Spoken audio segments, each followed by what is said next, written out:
Hello guys, welcome to my YouTube channel professor Adda. Professor Adda में हम लोग वैसे भी जानते हैं आप लोग की एजुकेशन से रिलेटेड जितने भी चीज़ें हैं हम लोग यहाँ पे लेके आ रहे हैं। और आज की जो डेट है वो है 14 अप्रैल 2021। तो आज एक ऐसे पर्सन की जयंती है जिसकी वजह से अभी तो लॉकडाउन है तो सभी को छुट्टियां पता चल रही हैं। पता नहीं चल रही होंगी कि कब कौन सी जयंती है, कौन सी छुट्टी है।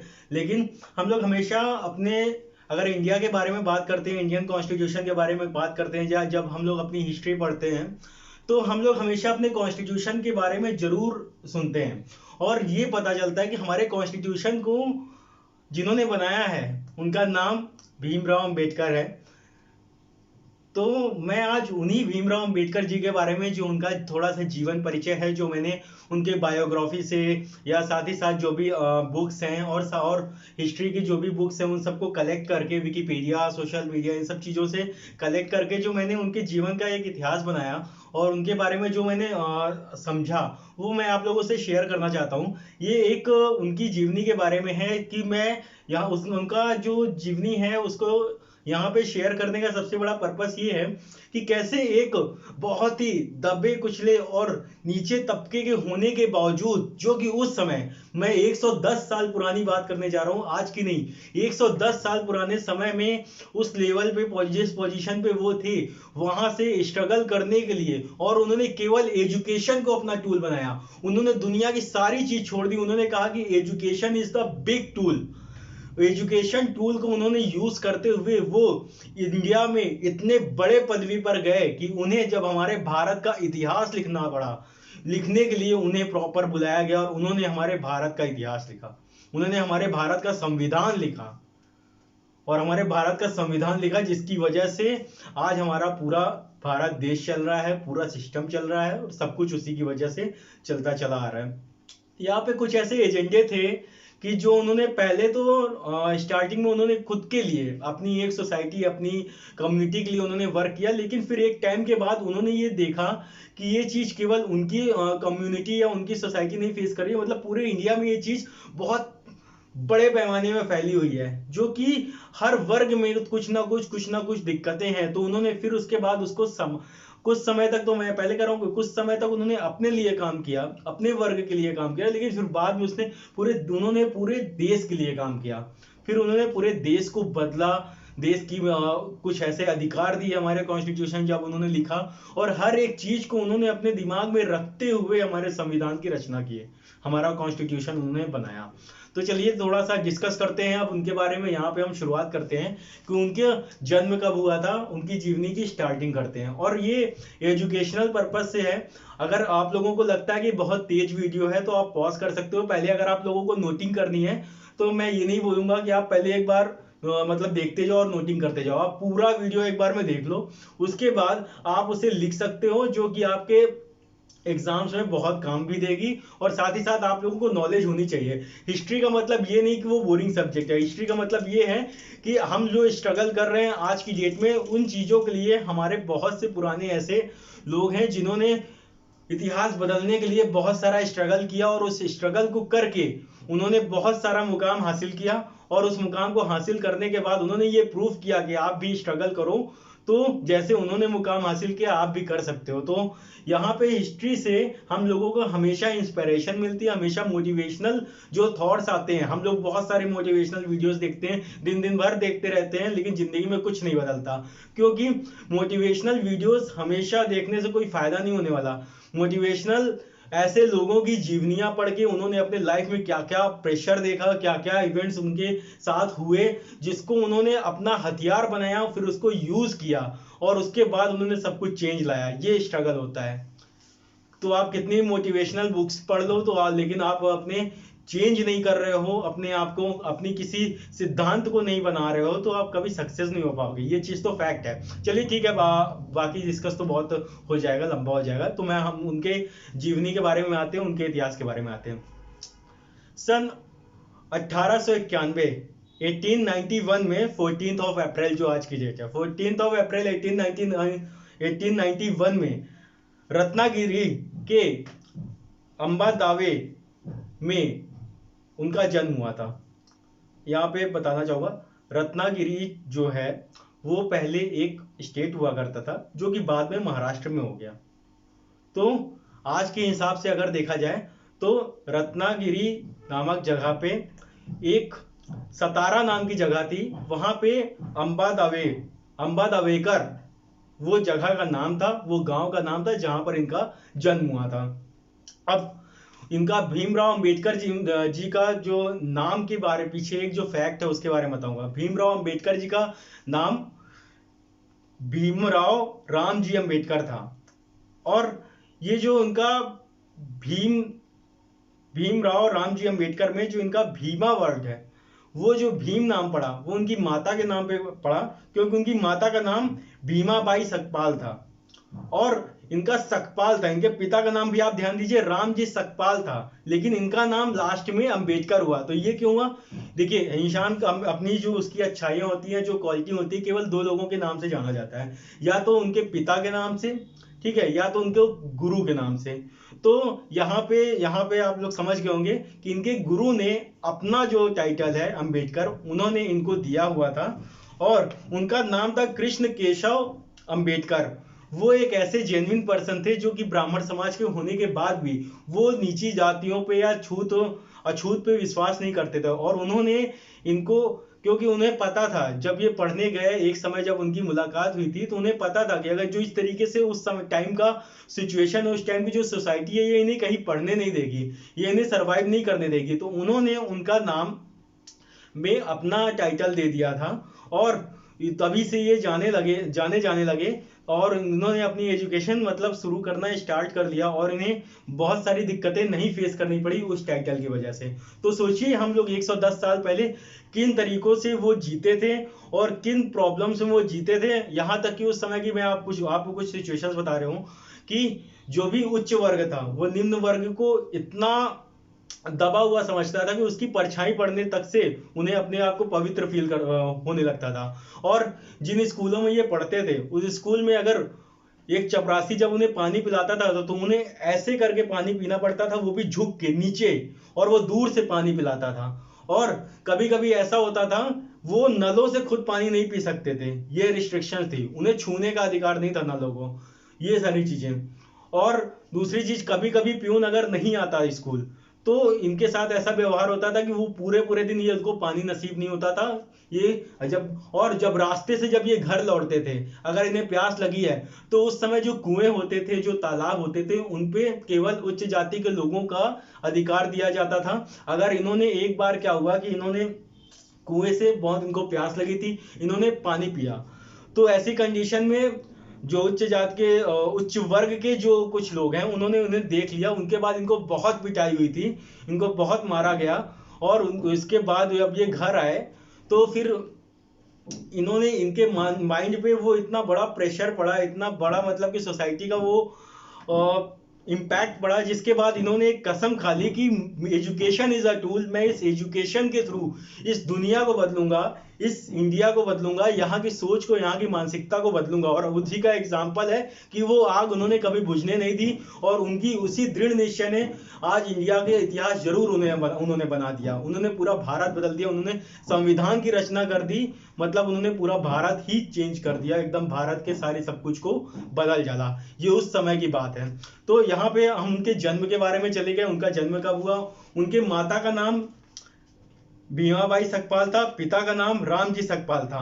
और जब उनके पिताजी के बारे में बताता हूं, उनके पिताजी सूबेदार थे, और उनका जो रिटायरमेंट हुआ था, जब इनका जन्म 1891 में हुआ था, उनका जो रिटायरमेंट भी हुआ था वो 1893 में हो गया था। वो महाराष्ट्र में एक महू नाम की जगह है, वहां पे वो ब्रिटिश आर्मी में सूबेदार की पोस्ट पे थे। तो 2 साल बाद ही इनका जब रिटायरमेंट हो गया, और इनके जो भाई बहन है वो 14 भाई बहन थे, 14 थे। और लेकिन उस समय इन वर्गों को ना तो कोई बीमारी अगर होती थी तो उस समय कोई प्रॉपर चिकित्सा नहीं दी जाती थी, कोई इन्हें टच नहीं करता था, कोई इनको कोई फैसिलिटी नहीं मिलती थी, बहुत दबा तब का जीवन व्यतीत करना पड़ता। तो ऐसी कंडीशन में मतलब चिकित्सा वगैरह सही ना होने की वजह से इनके बस केवल 3 या 4 भाई बहन, मुझे थोड़ा सा यहाँ कंफ्यूजन है, 3 या 4 भाई बहन ही उस समय बच पाए थे, बाकी सबकी डेथ हो गई थी। ये भीमराव अम्बेडकर जी के बारे में बता रहा हूँ और उस समय के बारे में बता रहा हूँ। अब फिर इनका पढ़ने का एक क्रेज था। जब इन्होंने, अब इनके एजुकेशन पे आते हैं, इनकी एजुकेशन जर्नी कैसे स्टार्ट हुई। जब इनके पिताजी रिटायर हो गए थोड़े समय के बाद, इन जो बहुत सारे स्कूलों में इनके पिताजी ने ट्राई किया, उन्होंने हाथ जोड़ा, उन्होंने, क्योंकि इनकी पढ़ने की इच्छा थी, ये स्कूलों को दूर से देखते थे तो इनकी इच्छा करती थी कि इन्हें भी पढ़ने का मौका मिले। लेकिन इनकी निम्न जाति होने की वजह से, जिस तरीके से उस समय का जनरेशन था, छुआछूत की चीजें थी, तो इन्हें और ये माना जाता था कि इनकी परछाई तक पढ़ने से बाकी जो अन्य समाज है उसको मतलब कि अपवित्र हो जाएगा। तो ऐसी कंडीशन में इन्होंने बहुत जगह से रिक्वेस्ट की, लेकिन कोई टीचर, कोई स्कूल इनको दाखिला देने के लिए तैयार नहीं हुआ। तो बहुत सारा निवेदन करने के बाद एक स्कूल के किसी अध्यापक ने इन्हें पढ़ने की मंजूरी दी, लेकिन उनका भी नेचर बहुत बुरा था। और उन्होंने भी इनको जब पढ़ने को बोला तो उन्होंने कहा कि तू बैठ, तू जो है क्लास के बाहर बैठकर ही पढ़ेगा। और जो, तो इन्होंने वो भी एक्सेप्ट किया, और ये जो क्लास का जो गेट होता है उस गेट पे ये बाहर बैठते थे जमीन पे, और वहां से इन्होंने पढ़ाई शुरू की। और जो बहुत कुछ समय, एक बार ऐसा आया, एक बार टीचर कुछ क्लास में बच्चों से क्वेश्चंस पूछ रहे थे। ये माइंड के बहुत शार्प थे, इन्हें पढ़ने के इतना शौक था कि वो बहुत मन लगा के पढ़ते थे। उन्होंने अपनी सिचुएशन नहीं देखी, उन्होंने प्रॉब्लम नहीं देखी, प्रॉब्लम पानी पीने से लेकर के हर प्रॉब्लम को त्याग दिया, और उन्होंने अपने केवल एजुकेशन पे फोकस किया। उन्हें केवल पढ़ाई करनी थी, उन्हें नहीं मतलब था कि उन्हें क्लास में बैठने दिया जा रहा है, उन्हें जमीन पे बैठा दिया रहा। तो ये चीज, इन चीजों से सीखिए कि अगर आपके अंदर दृढ़ निश्चय है पढ़ने का, तो कोई भी सिचुएशन हो आप पढ़ सकते हो। तो वहां पे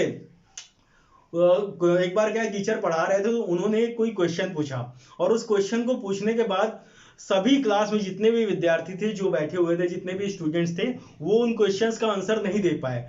लेकिन इन्होंने अपने हैंड रेस किए हुए थे, अपना हाथ उठाया हुआ था, उन्होंने कहा कि सर मैं बता सकता हूं। तो उसने उनको फटकार लगाई, उसने उनको डांटा कि तू अपनी हैसियत में रह, अगर तू क्लास के अंदर एंट्री भी करेगा तो हम लोग अपवित्र हो जाएंगे, और तुझे यहां से सुनने का भी अधिकार नहीं है कि विद्यालय में कैसे पढ़ाया जाता है। तुझे केवल इतना भर दिया जा रहा है, तू उसी में खुश रहो। तो सोचिए उस समय का कि एक बच्चे, जो कि एक 7-8 साल का, 6 साल का जो एक बच्चा होता है, उसके दिमाग पे इन सारी चीजों का क्या असर पड़ेगा। तो इन्हीं सब चीजों को देखते हुए, इन्हीं सब चीजों पे जब उनका बहुत प्रॉब्लम्स होती चली गई, तो एक टाइम के बाद फिर उनका स्कूलों में किसी तरीके से उनका जो स्कूली जीवन है वो व्यतीत होता चला गया। और ये जो दुर्व्यवहार हो रहे थे इनके साथ, ये जो सिचुएशंस क्रिएट हो रही थी, इसके बाद इन्होंने अपने पिताजी से गुस्से में आकर के एक दिन इन्होंने निश्चय कर लिया कि मुझे अब पढ़ाई नहीं करनी है। ये बात इंटरेस्टिंग है।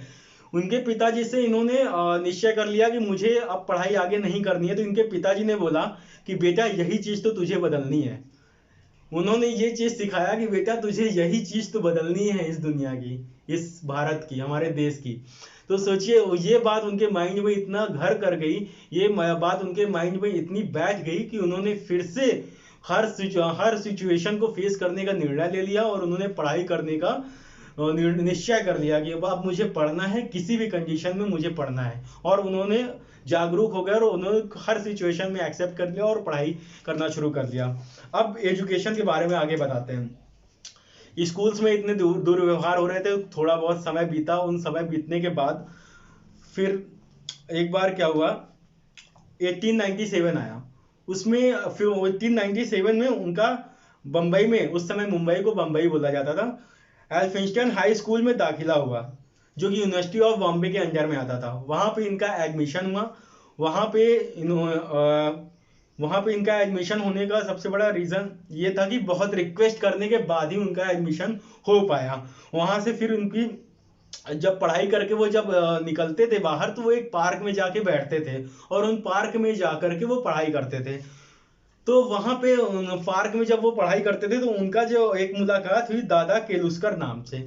एक दादा केलुस्कर करके एक सज्जन थे, एक इंसान थे, उनसे इनकी मुलाकात हुई।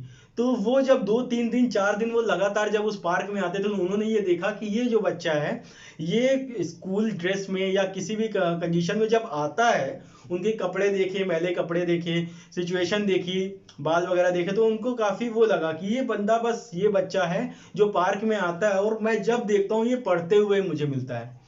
तो उसकी रुचि देखकर, उनकी बहुत सारी रुचि देख करके वो उनसे काफी प्रभावित हुए और उनसे फिर वो जाके मिले। उन्होंने उनसे पूछा उनके बारे में, तो उन्होंने अब जो भी पुराना उनका जो सब एक्सपीरियंस था वो सारी चीज उन्होंने अपना सच सच बता दी।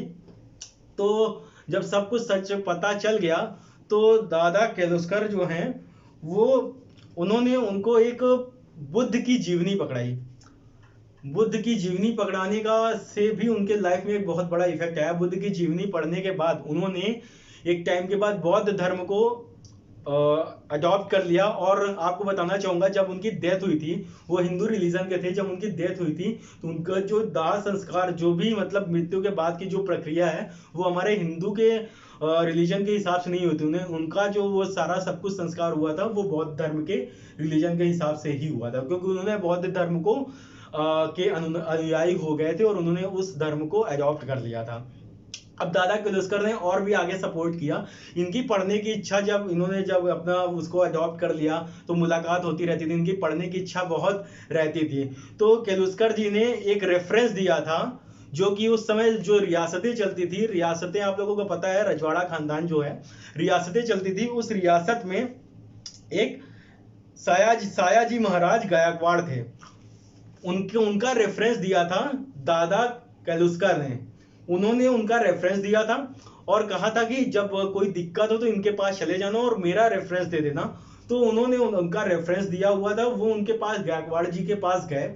उन्होंने अपनी पूरी पढ़ने की इच्छा बताई, सब कुछ बताया और अपना मिसबिहेवियर है ये सारी बताया, कि जो प्रॉब्लम्स क्रिएट हो रही है सारी चीजें। तो उन्होंने इनकी पढ़ाई में योगदान दिया, उन्होंने इनको सपोर्ट किया और उनके कहने से इनका एक स्कूल में दाखिला हुआ। और जब इनका दाखिला यहाँ पे जब इनका दाखिला हुआ स्कूल में, तो इन्होंने पढ़ाई बहुत ही अच्छे से की। इन्होंने पढ़ाई कर अपने जो समाज में इन्होंने जब पढ़ाई की तो 1908 और 1909 में ये एक पहले व्यक्ति थे जिन्होंने इंग्लिश में पढ़ा, इंग्लिश पढ़ने का अधिकार जिनको मिला था और जिन्होंने इंग्लिश का बहुत ही अच्छे से पढ़ाई की थी अपने समाज में और अपने वर्ग में, अपने निम्न तबके में। ये पहले ऐसे इंसान थे जिन्होंने इंग्लिश में उस समय शिक्षा ग्रहण की थी और बहुत ही अच्छे लेवल पे उन्होंने शिक्षा ग्रहण की थी। और इनका पढ़ने का जो सिलसिला है वो खत्म नहीं हुआ। इन्होंने अपना जो हाई स्कूल है 10th क्लास इन्होंने वो क्वालिफाई किया। फिर उसके बाद इनको जब और पढ़ना पड़ा और पढ़ने की जब इनकी इच्छा हुई, तो तब इनको इंडिया में इनको लगा कि अब इंडिया में एजुकेशन नहीं हो पाएगी अब इससे ज़्यादा। तो इन्होंने मतलब रिक्वेस्ट की उनसे, गायकवाड़ जी से। तो उन्होंने उनकी इच्छा सोची, उनकी इच्छा चाहिए, तो इनको फिर बाहर जाके पढ़ना था, यूएस जाके पढ़ना था।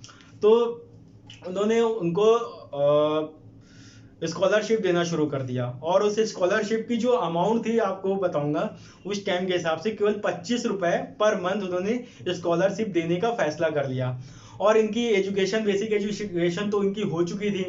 8-9 में इन्होंने मतलब इंग्लिश के ज्ञाता हुए अपने समाज में। फिर उसके बाद इन्होंने अपना हाई स्कूल भी क्वालिफाई किया। फिर सन 1913 में इनके पिता की डेथ हो गई और उनके डेथ के होने के बाद इनको बहुत बड़ा सदमा लगा। फिर उनको इनकी इच्छा यहाँ इंडिया में पढ़ने की हट गई और फिर उनको बाहर जाने के लिए इन्हें स्कॉलरशिप की या कुछ फाइनेंशियल एड की, इन सब की भी जरूरत थी। तो गायकवाड़ जी ने इनका पूरा सपोर्ट किया। 25 रुपए पर मंथ के हिसाब से इन्होंने स्कॉलरशिप के लिए वो रेडी हुए और इनको भेजा गया। ये यूएस गए। यूएस में जाने के बाद अब मैं इनके एजुकेशन के बारे में बता रहा हूँ कि इन्होंने क्या क्या किया। और इनको सच में एक इंटेलिजेंट मैन अगर बोला जाए, स्कॉलर बोला जाए, तो ऐसे लोगों को जिनके पास अगर मैं बताऊं 9 भाषाओं का ज्ञान हो चुका था, 9 लैंग्वेज का इनको नॉलेज हो चुकी थी और साथ ही साथ मोर देन 32 डिग्रीज लेने वाले एक पहले ऐसे व्यक्ति थे। तो ये कोई ऑफिशियल नहीं है अनाउंसमेंट, ये अनऑफिशियल है, लेकिन ये सच है।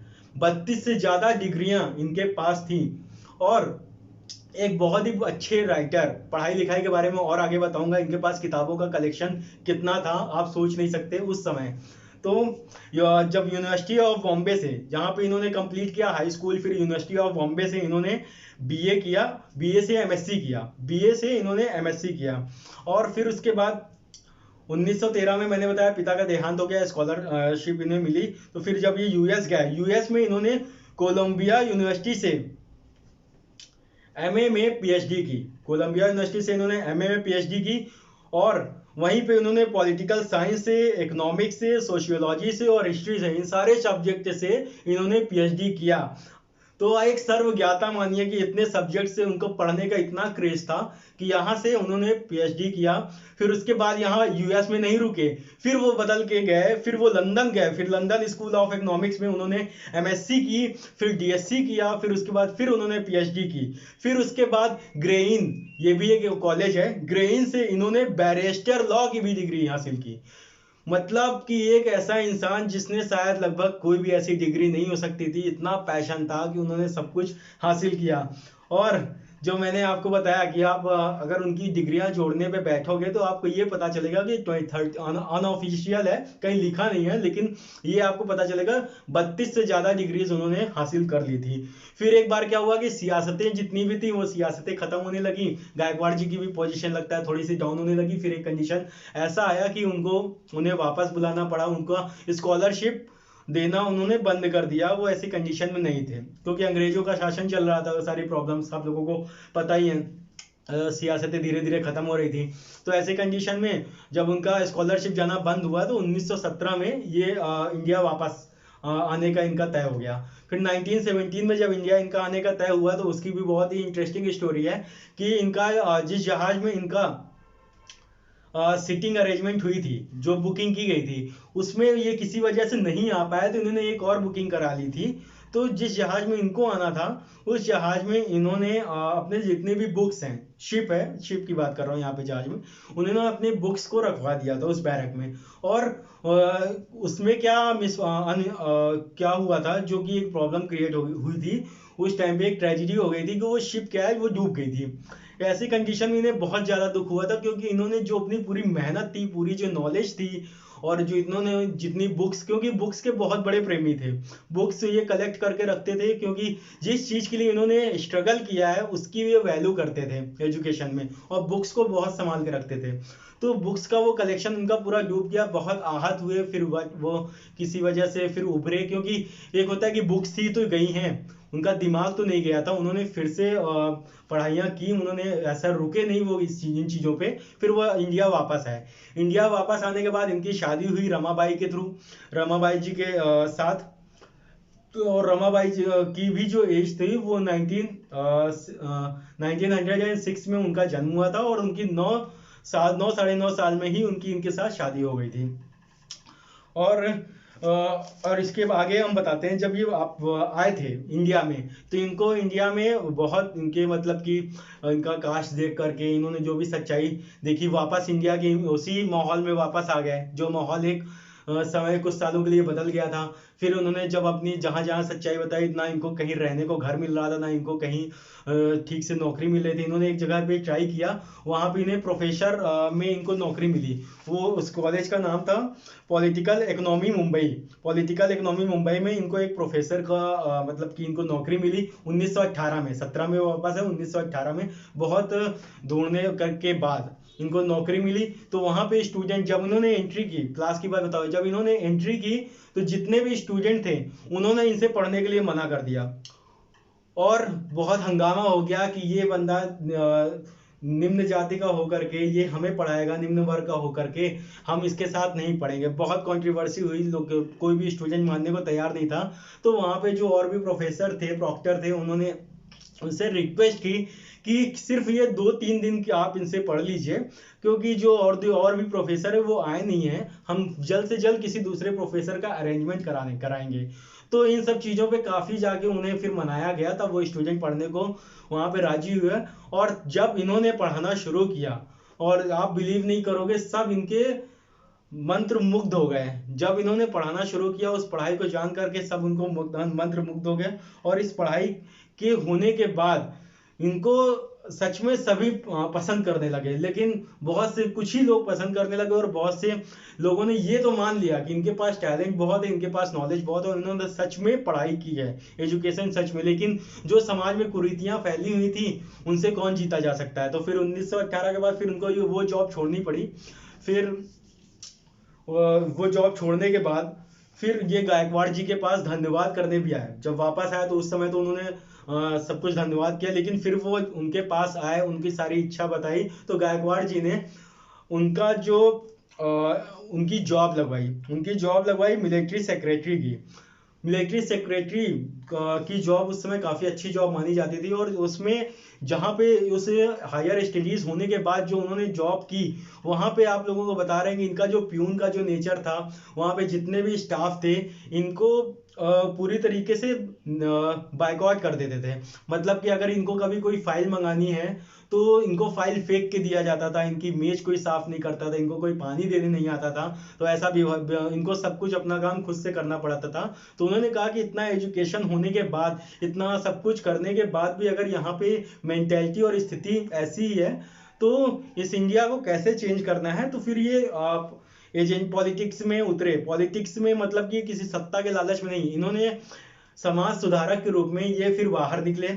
और जब इनकी शादी हुई तो इन्होंने महिलाओं के बारे में भी बहुत कुछ देखा, बहुत कुछ सोचा कि जो इनकी कास्ट की, इनके मतलब कि वर्ग की होती थी, उनको एक अलग तरह का ड्रेसिंग सेंस था। उनको मतलब कि जो साड़ियाँ पहनने का जो सेंस था वो बहुत ही अलग तरीके का था।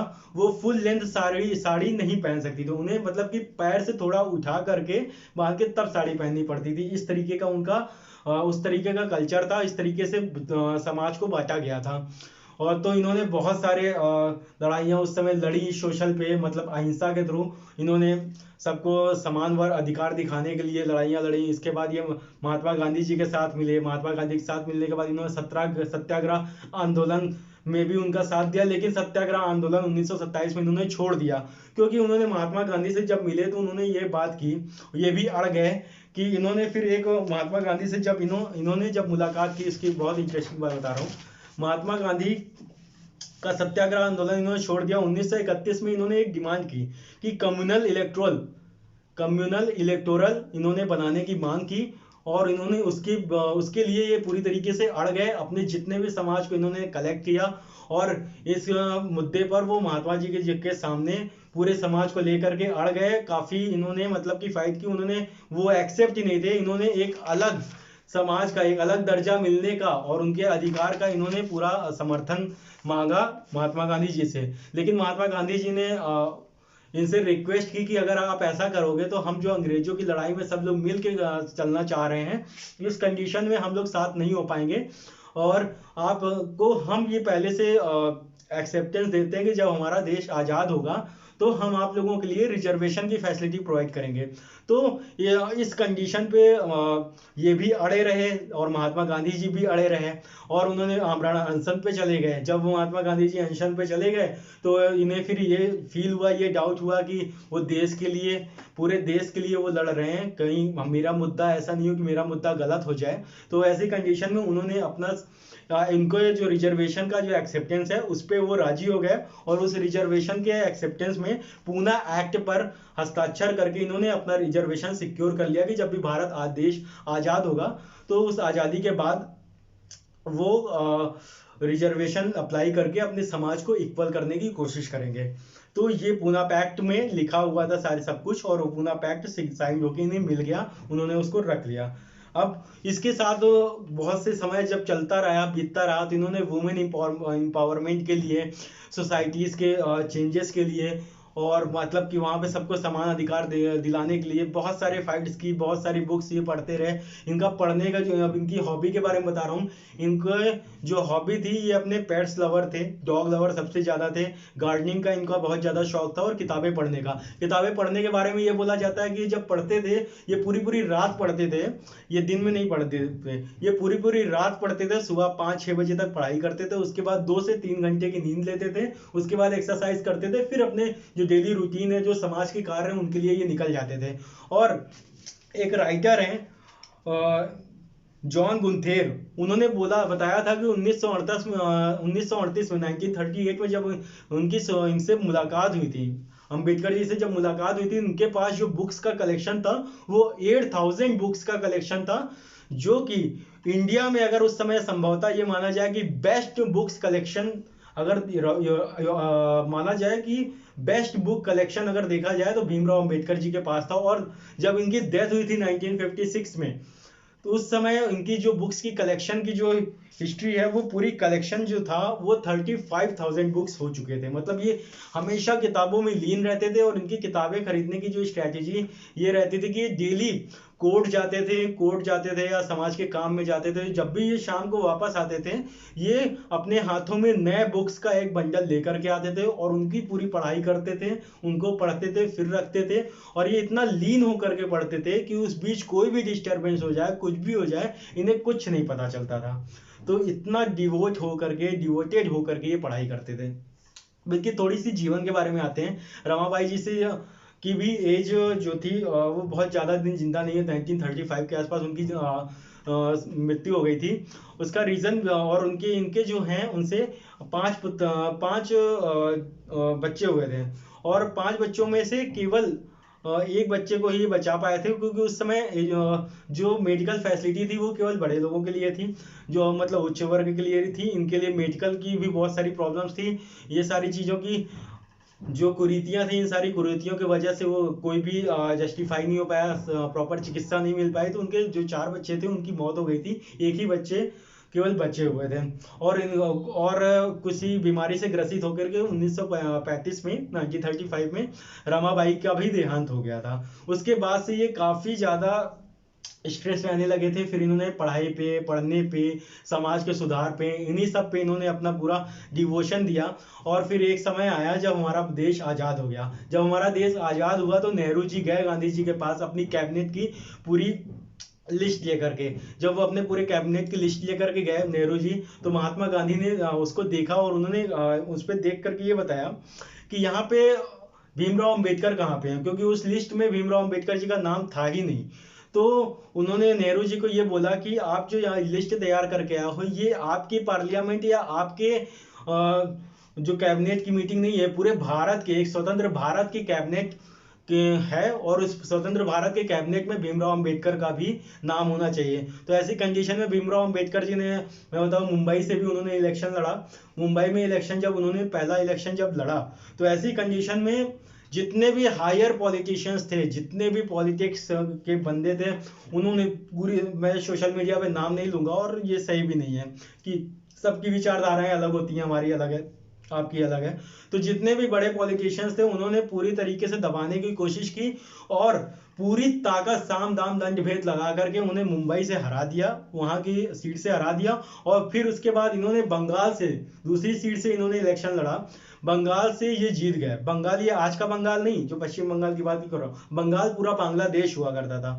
बंगाल से ये जीते, और वहां से जीतने के बाद उस जगह को भी अलग कर दिया गया। सोचिए, इतना इनके साथ भेदभाव बचपन से नहीं, हमें उस स्वतंत्र भारत के बाद भी ये भेदभाव हुआ कि जिस जगह से, जिस सीट से ये जीते, उस एरिया को भी अलग कर दिया गया। लेकिन इन्होंने ऐसी कंडीशन में, भीमराव अंबेडकर जी ने नरसिम्हा राव जी पर, बी नरसिम्हा राव, याद रखिए, बी नरसिम्हा राव जी पर बहुत प्रेशर क्रिएट किया।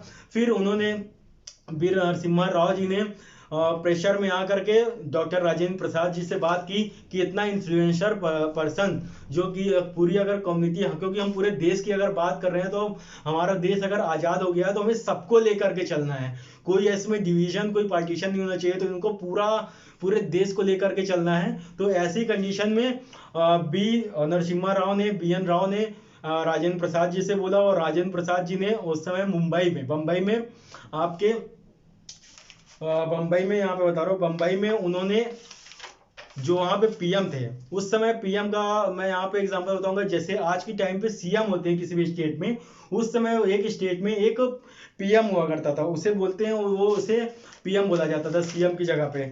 वहां पे M.R. जयकर, जिनका मुकुंद राव जयकर नाम था, उनका इस्तीफा दिलाया और अंबेडकर को मुंबई में वापस स्थापित कराया, इनको वहां पे पीएम बनाया, और यहाँ पे अंबेडकर वहां पे दोबारा सदस्य बन गए मुंबई के। सोचिए इतना ज्यादा स्ट्रगल इनको करना पड़ा।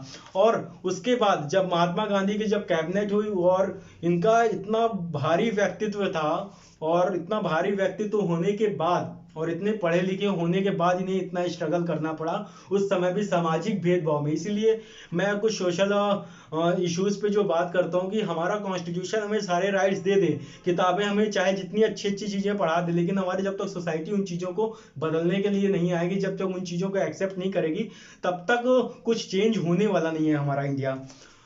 तो उनका इस्तीफा देने के बाद वो वापस से इलेक्शन में आए, और उसके बाद इनका पॉलिटिक्स में किसी भी सत्ता में कोई इंटरेस्ट नहीं था। महात्मा गांधी जी ने इनको, ये हमारे पहले इंडिया के जो स्वतंत्र भारत के पहले कानून मंत्री भी रहे, क्योंकि इनको बैरिस्टर की उपाधि की डिग्री इनके पास थी। सबसे ज्यादा देश में संभवतः सबसे ज्यादा पढ़े लिखे इंसान पूरे देश के। और बाद में कोलंबिया यूनिवर्सिटी ने यह घोषित कर दिया कि वर्ल्ड के नंबर 1, पूरे वर्ल्ड में सबसे ज्यादा एजुकेटेड इंसानों में की सूची में ये नंबर 1 पे आ गए थे। तब ये पूरे देश को मानना पड़ा, हमारे इंडिया को, सभी को मानना पड़ा, लेकिन सामाजिक सोच जो थी वो वैसी की वैसी ही थी। और उसके बाद ये स्वतंत्र भारत के पहले कानून मंत्री बने, और साथ ही साथ ड्राफ्टिंग कमेटी के अध्यक्ष भी बने। 7 सदस्यों की कमेटी थी, उसमें ड्राफ्टिंग कमेटी के अध्यक्ष बने। और ड्राफ्टिंग कमेटी के अध्यक्ष बनने के बाद इन्होंने, क्योंकि इसके बारे में एक साइमन कमेटी एक बार थी 1932 में, साइमन कमेटी से इन्होंने एक बार ये बोला था कि अगर आपको सब कुछ पता है, अगर आप बना सकते हो, तो हमारे भारत का ऐसा संविधान बना के दिखाओ जो सभी पर अप्लाई होता हो और सभी को वो एक तरीके से देखे। तो क्योंकि अंग्रेजों की राजनीति थी, वो कांटों और बांटों पर विश्वास करती थी, तब राजनीति करती थी, कूटनीति की। तो इन्होंने उस टाइम पे भी चैलेंज किया था, और इन्होंने बोला था कि मैं भारत का एक ऐसा संविधान बनाऊंगा, भारत का संविधान मैं ऐसा बनाऊंगा कि कोई भी उच्च श्रेणी का या किसी भी पोजीशन पर, किसी भी पावर पर, चाहे वो पॉलिटिशियन में हो, चाहे वो एक जज की प्रोफाइल पे हो, कोई भी प्रैक्टिकल एग्जांपल पे अभी देखिए, किसी भी पोजीशन पे हो, वो एक समान व्यक्ति ही होगा। जो कि आज प्रैक्टिकल वर्ल्ड में भले अलग है, लेकिन उन्होंने इस तरीके को, इसी ध्यान को सोच करके इन्होंने हमारा कॉन्स्टिट्यूशन, हमारा संविधान बनाया था। और उसके बाद अब इनका जाते हैं कि इसी तरीके से उनका चलता चला गया। फिर उसके स्ट्रेस और ये सारी प्रॉब्लम्स होने की वजह से, और 1948 में इनकी एक दूसरी मैरिज हुई थी, दूसरी शादी भी इनकी हुई थी। उनका नाम जो था वो डॉक्टर सविता अंबेडकर, जो कि ब्राह्मण वर्ग से थी। डॉक्टर सविता अंबेडकर जो कि ब्राह्मण वर्ग से थी, उनके साथ हुआ था। डॉक्टर, वो भी एजुकेटेड थी, उनके साथ इनका विवाह हुआ था। और धीरे धीरे फिर उसके भारत के आज़ादी के बाद इनका समय बहुत ज़्यादा दिन तक नहीं था, और एक उनका भी जो समय जो धीरे धीरे गया, 1956 में इनका देहांत हो गया। 6 दिसंबर 1956 में दिल्ली में इनका देहांत हो गया।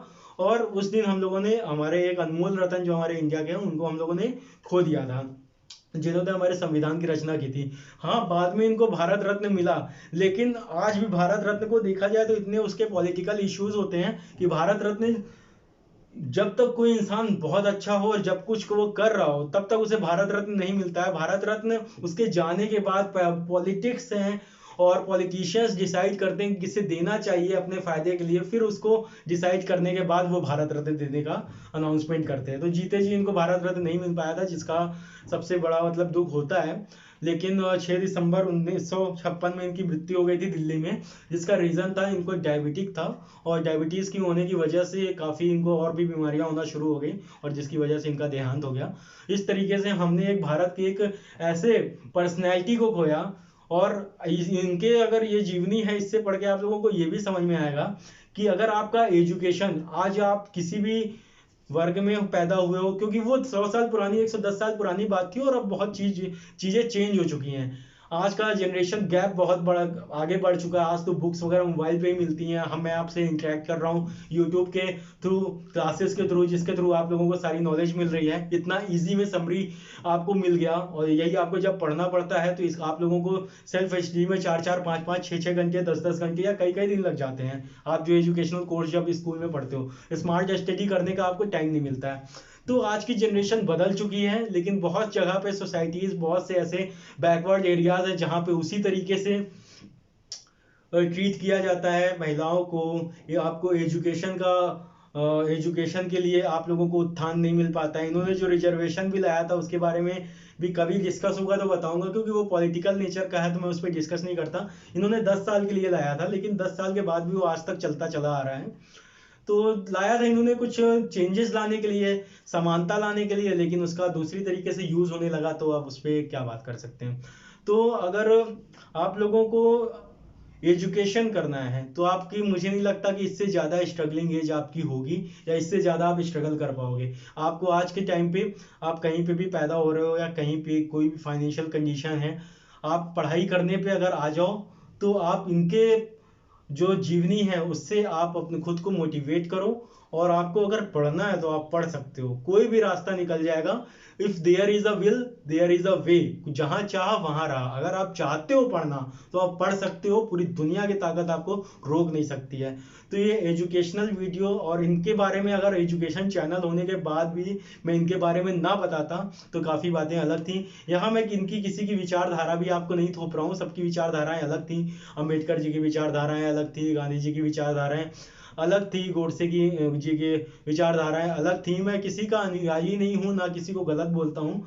सभी विचारधाराओं का खेल है। आपको कोई अच्छा लगता हो तो मुझे कोई और अच्छा लगता होगा, तो ये सारी चीज़ें हैं। तो यहाँ किसी कास्ट से, किसी रिलीजन से, किसी मतलब कि व्यक्ति विशेष से मेरा कोई लेना देना नहीं है। मैं भारतीय हूँ, इंडियन हूँ। मैं जो करता हूँ, ना तो मैं अपना नाम भी कहीं पे मेंशन नहीं करता हूँ, मैं जो करता हूँ वो इस इंडिया को चेंज करने के लिए, यहाँ के मेंटालिटी को चेंज करने के लिए, इस सोसाइटी को कुछ ना कुछ कंट्रीब्यूट करने के लिए ही यहाँ पे सब कुछ बता रहा हूँ। और एजुकेशन में इनके अलावा भी सुभाष चंद्र बोस जी भी हैं, जिन्होंने बहुत बड़े रहे हैं। साथ ही साथ बहुत से ऐसे लेजेंड्स हैं, उनके बारे में मैं धीरे धीरे कभी समय आएगा तो डिस्कस करूंगा। तो थैंक यू सो मच, यहाँ का टॉपिक यहीं पे क्लियर करता हूँ। तो अगर आपने अभी तक वीडियो लाइक या सब्सक्राइब नहीं किया है तो शेयर करिए, क्योंकि ये सब नॉलेज, ये एजुकेशन सभी के पास पहुंचनी चाहिए। शेयर करिए, उनसे बोलिए सब्सक्राइब करें। पढ़ाई और एजुकेशन एक ऐसी चीज़ है जो किसी भी एज की मोहताज नहीं होती, किसी भी एज में आप पढ़ सकते हो। तो थैंक यू सो मच। इसी के साथ मैं इस वीडियो को क्लोज करता हूँ। अगर आपको पसंद आएगा होगा तो आप सब्सक्राइब करो, और इसी तरह हमारे वीडियोस के साथ बने रहो। ऐसे और भी कुछ अन्य कहे फैक्ट्स हैं, कई हिस्टोरिकल चीज़ें हैं जो कि आपको किताबों में नहीं मिलेगी, वो मैं आप लोगों को शेयर करूंगा।